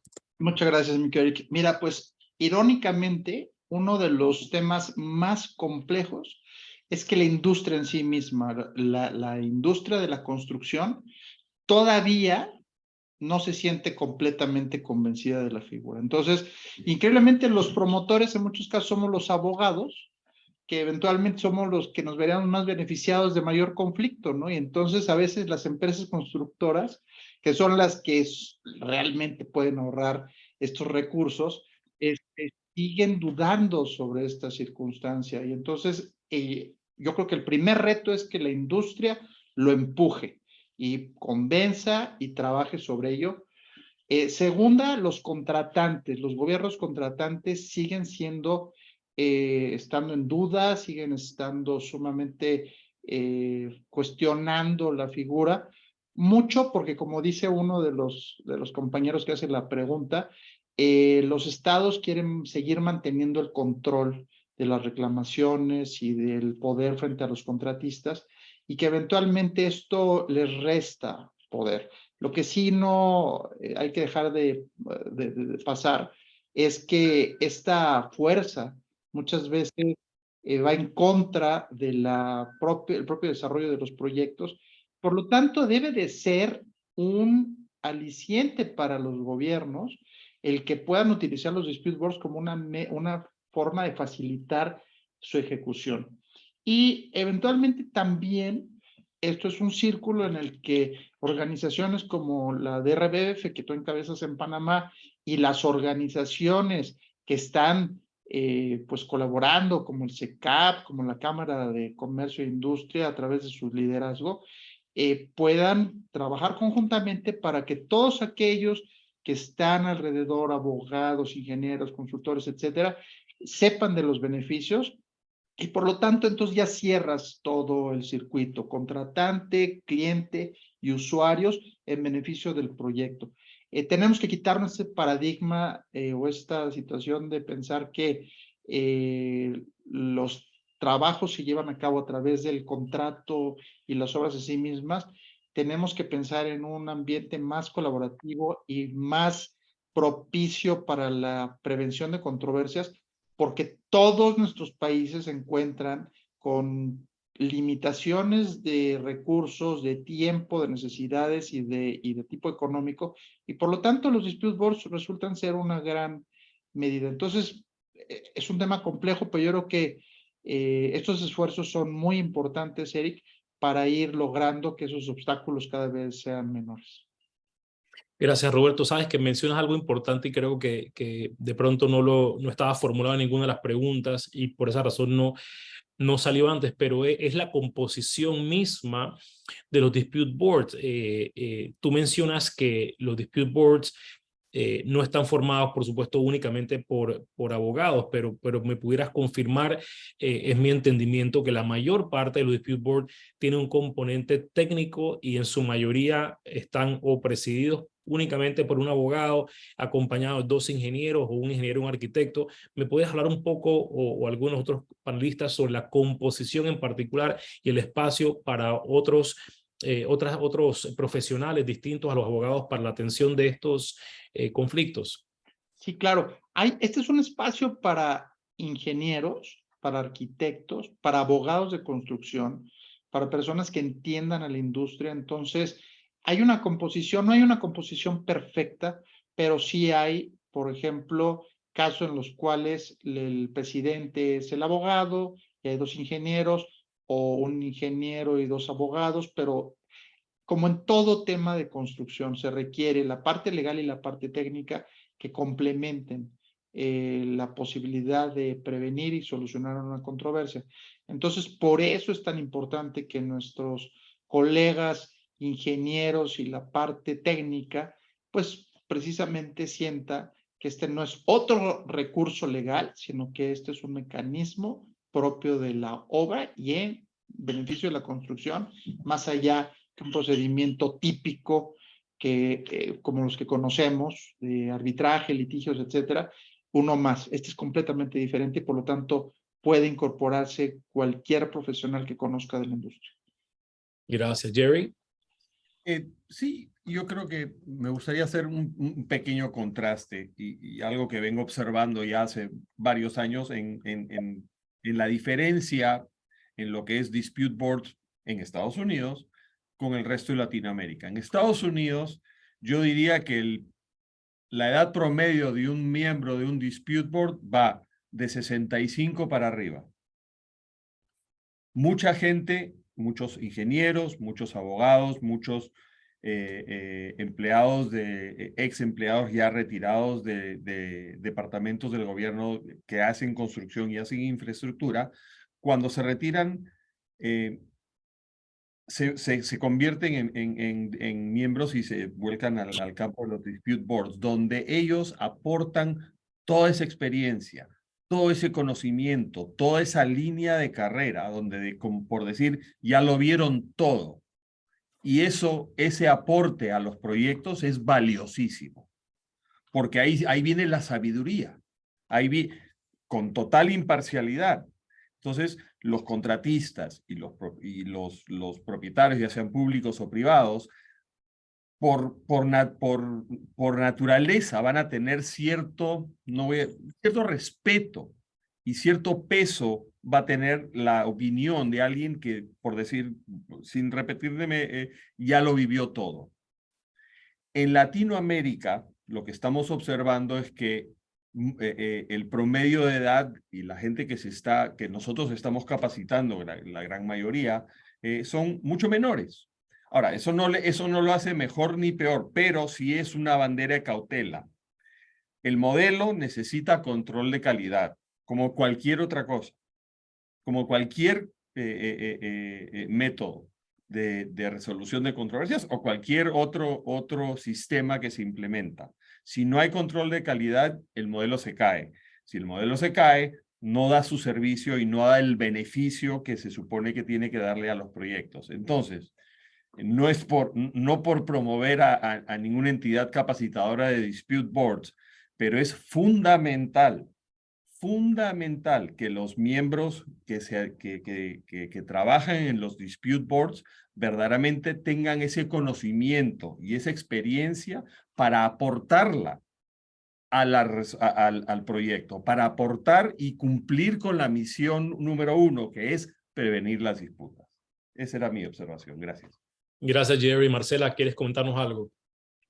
Sí, lo que pasa es que escuchando a Jerry, claro, necesariamente quiero recalcar que como la Dispute Resolution Board Foundation está consciente de esta diferencia de comportamiento etario, es que la región latinoamericana tiene uno de sus principales focos puestos en el training. O sea, el entrenamiento en Latinoamérica es clave. Y si usted, señor, y usted, señora, quiere ser dispute board, siempre va a ser bienvenido en la medida que pertenezca a la industria y sepa de construcción, porque eso sí que no se puede reemplazar con nada, pero empiece por el entrenamiento, y la Dispute Resolution Board Foundation va a tener cada cierto tiempo en los semestres oferta de taller introductorio, taller intermedio, taller avanzado, y así vamos homogenizando los saberes, digamos. Y lo otro es que, bueno, en Latinoamérica nos vemos muy jóvenes. O sea, si ustedes supieran la edad que yo tengo, pero no, es broma, somos muy... tenemos mucha energía. Pura vida, como diría nuestro amigo, colega Cristian Díaz. Sí, así es. Y lo otro, Eric, es solamente comentar que otro desafío que yo agregaría en Latinoamérica, en todo el mundo, pero en Latinoamérica en particular, es cuidado con la corrupción. Que no llegue a los dispute boards, porque uno de los otros pilares de los dispute boards, aparte de ser experto, de trabajar en el sitio, real time y todo, es la total y absoluta independencia e imparcialidad, que, como lo aprendí con un entrenamiento con Jerry, precisamente, cuando él fue mi profesor, debe ser y parecer. O sea, yo diría que el nivel de independencia es incluso más alto que en otros mecanismos, porque debe verse como muy independiente. Y en Latinoamérica sabemos que tenemos temas complicados con la corrupción. Entonces ese sería un desafío que yo también agregaría. No, muchísimas gracias y creo que es muy, muy importante. Roberto, ¿querías agregar algo más ahí? Y después de Roberto pasamos inmediatamente a las preguntas de los participantes. Roberto. Simplemente, gracias, Eric, y simplemente invitarlos a que se acerquen a Eric y se acerquen a la DRBF para que puedan ser, o sea, beneficiarse con la membresía de la DRBF y con el training y todos los temas que están relacionados con estos aspectos, o sea, volverse completamente conocedores, saber sus beneficios, ir haciendo, tomando experiencias, y Eric como representante de país es el punto focal. En Latinoamérica, pues es muy relevante que podamos ir creciendo la membresía en beneficio de todos, ¿no? Eso es, Eric, gracias. Gracias Roberto, y totalmente, por supuesto, súper a la orden y sobre todo para conectarlos al final, pues con todos los miembros, incluyéndolos, por supuesto, a todos ustedes y los entrenamientos del gremio. Las preguntas, voy a atender lo más pronto posible las preguntas de los participantes. La primera que vemos acá dice, bueno, una aclaración, una aportación, los contratos de José René Orue Cruz. Los contratos del BSIE también incorporan los relativos dispute boards y es así. Una pregunta de Xiomara Díaz Santana dice, ¿significa que el contrato que contemple esta figura jurídica genera un cargo de honorario elevado para las partes? Cuestiona el tema del costo. Y Marce. Sí, es que a mí me encanta esa pregunta que hace Xiomara, porque después de que uno convence a los participantes de que esto es una buena idea y que hay muchas buenas experiencias, la pregunta que sigue, bueno, ¿y cuánto cuesta esta maravilla? Me late, como dirían en México, no sé, que es caro. Y debo decirle que no es caro. Y las estadísticas que ustedes pueden consultar en la página de la DRBF, donde está esta base de datos, pueden tabular. Yo hice una de mis tesis de una de mis maestrías con esa base de datos. Van a poder constatar que el costo de un dispute board, primero se comparte entre ambas partes de forma exactamente igual. Eso es súper importante para preservar la independencia. Cuidado con querer que una de las partes mejor paga el mandante o el propietario. No, exactamente igual, eso es uno de los pilares. Pero el costo de un dispute board se mueve entre un 0,06 y un 0,3% del valor final del contrato. ¿Cómo se divide ese costo? En un tipo de honorario que se llama mensual o retainer fee y un honorario diario que es para las acciones más específicas, ¿cierto? Que digamos que tiene que ver con un trabajo más focalizado. Pero se mueven entre esos dos. Y si uno se preguntara, hoy día no vamos a tener tiempo, pero si ustedes se van a ir a ver cuáles son los costos que la industria sufraga por concepto de disputas, son infinitamente mayores que ese 0,06 o el rango hasta el 0,3%. O sea, es muchísimo más.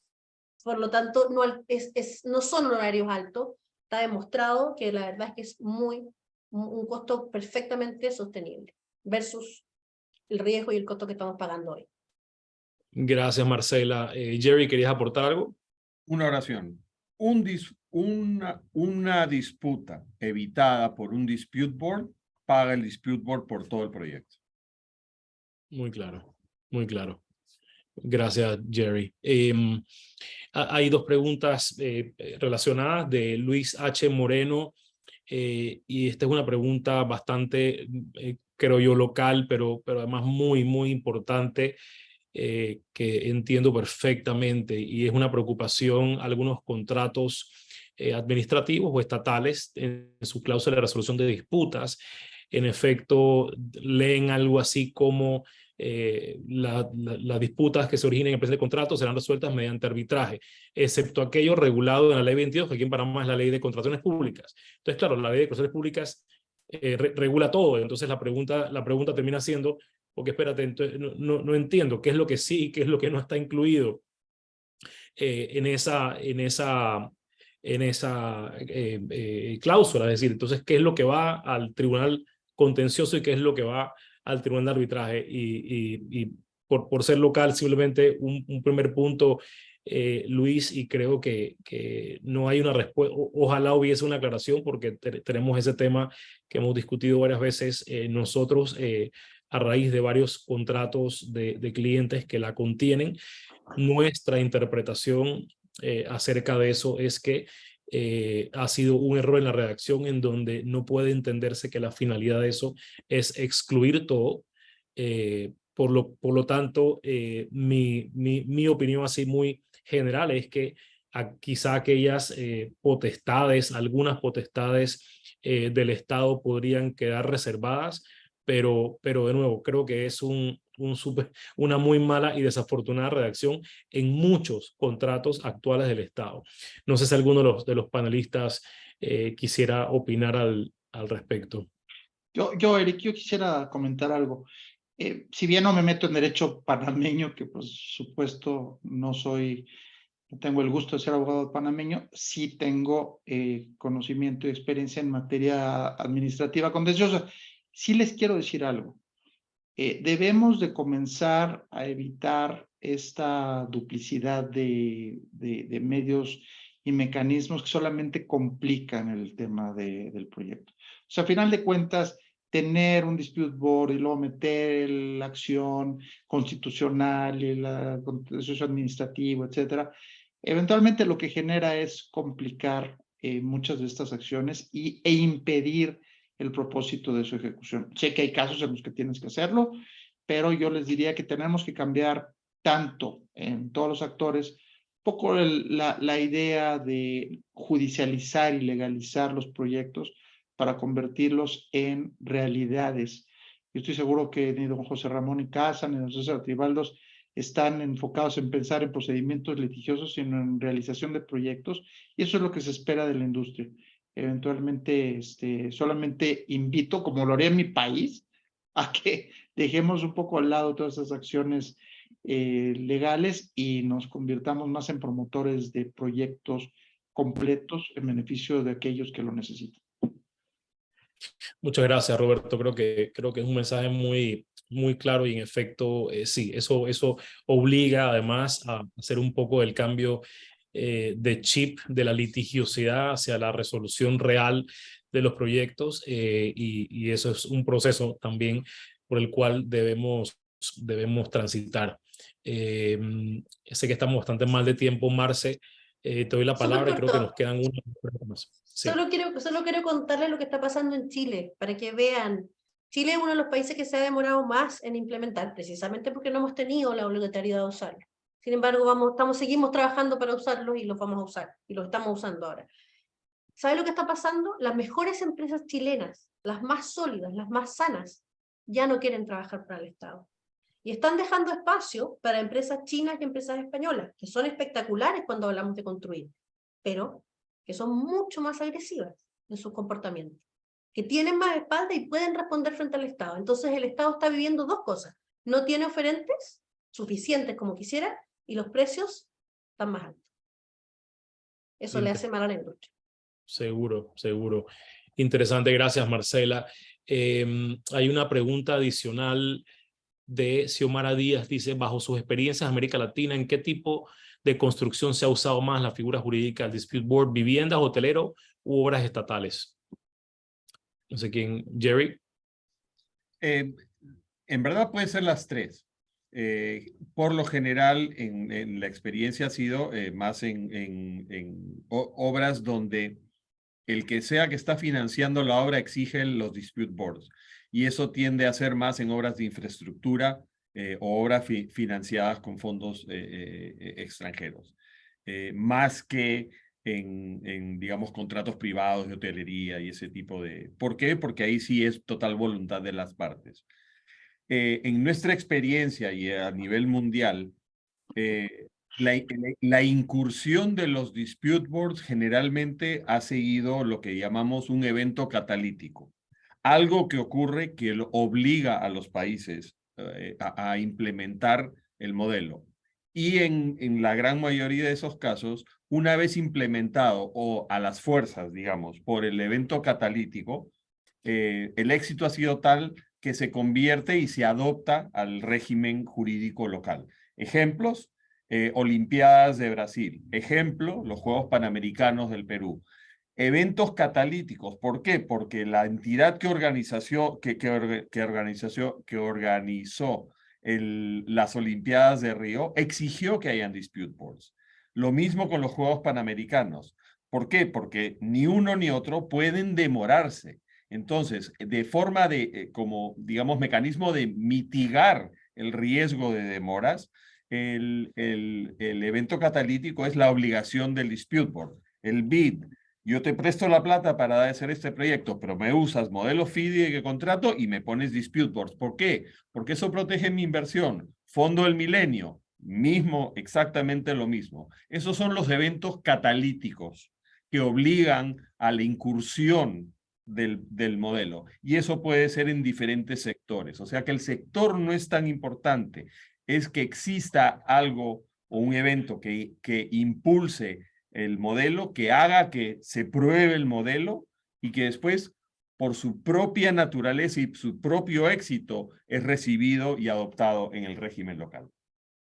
Muy interesante, Jerry. Y ahorita se me ocurre así simplemente, recientemente participamos de alguna medida en un proyecto que presentó el ingeniero José Ramón de Icaza, que es el de la Ciudad de la Salud, por ejemplo. Es un proyecto aquí que tiene una finalidad social y un impacto muy, muy importante en nuestro país. Desafortunadamente ha estado y estuvo, bueno, ya no, pero estuvo paralizado por mucho tiempo en el curso de disputas, ¿no? Yo creo que si ese proyecto hubiese tenido un dispute board, y esto lo comento para los panameños en particular que conocen y seguramente vieron sobre esa disputa, ese hospital hoy, que está, entiendo por las estadísticas y los números que nos dio el ingeniero Icaza, está en un 85%, sin duda hubiera terminado y culminado, y estaría mucha gente atendiéndose en esa ciudad hospitalaria.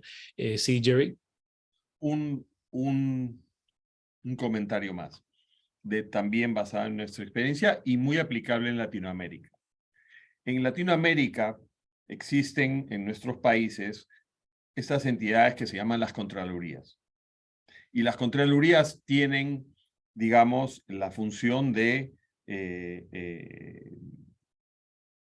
velar por los recursos del país. Entonces, en muchos de nuestros países, las Contralorías tienen un poder son muy poderosas, y lo que ocurre es que los empleados públicos que están a cargo de la gestión de obras, hasta cierto punto, no toman decisiones por el miedo de tener alguna repercusión ante las Contralorías. Un dispute board no reemplaza la gestión de un proyecto, ojo, pero en situaciones delicadas, a veces el dispute board es el recurso del empleado público para liberarse de cierta responsabilidad ante una Contraloría, entregándole una decisión a un ente completamente neutro, completamente imparcial, enterado, educado, que entiende de la materia y cuya decisión de cierta forma le da cierto blindaje al funcionario público, que ya no se ve obligado a tomar una decisión que le represente un riesgo. Eso se puede ver como un plus, pero si se exagera y se le entrega toda la gestión de una obra al dispute board, el dispute board no puede ser el gestionador de la obra. Y creo que ya han habido varios ejemplos donde la entidad pública simplemente le tira todas las controversias a los dispute boards y los termina atorando. Así es, muchas gracias, Jerry. Y una última pregunta y un comentario de los que están participando, y es, primero voy a hacer el comentario del doctor Miguel Ángel Clare, comentario con el que coincido. Dice: los dispute boards reducirían los costos por presencia extendida, ¿no? La prolongación o mayor permanencia que también se conoce, sin duda alguna va en línea con lo que se ha planteado. Y luego una pregunta a la final de Luznela Saavedra. Dice, favor aclarar la figura con las obras estatales. Pregunta, ¿con estas contrataciones se aplican las leyes de contratación estatal? Y en Panamá, entiendo, no se utilizan los dispute board ni son comunes. La pregunta específica que entiendo es, ¿con estas contrataciones se aplican las leyes de contratación estatal? Es decir, ¿cuál es el rol de la ley de contrataciones públicas en los dispute board? Marce.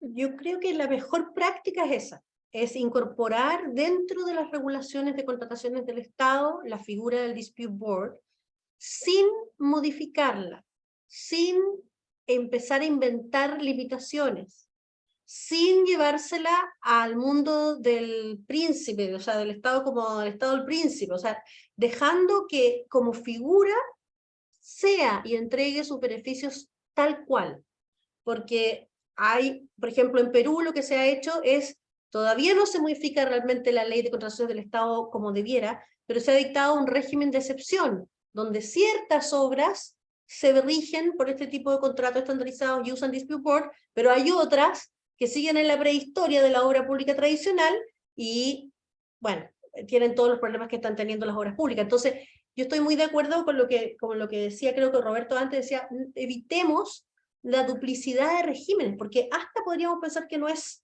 igualdad ante la ley, ¿cierto? O sea, debemos tender a una regulación fina de calidad en nuestros países, y es incorporando esto en la ley de contrataciones del Estado que corresponda, como lo hizo Costa Rica, como lo hizo Brasil. Muchas gracias, Marcela. Bueno, por parte del panel no queda más que agradecerles a todos los expositores, a todos los panelistas. Muchísimas gracias por su participación. Y bueno, les cedo la palabra a Liliana o SECAP para el cierre del evento. Y gracias a los participantes.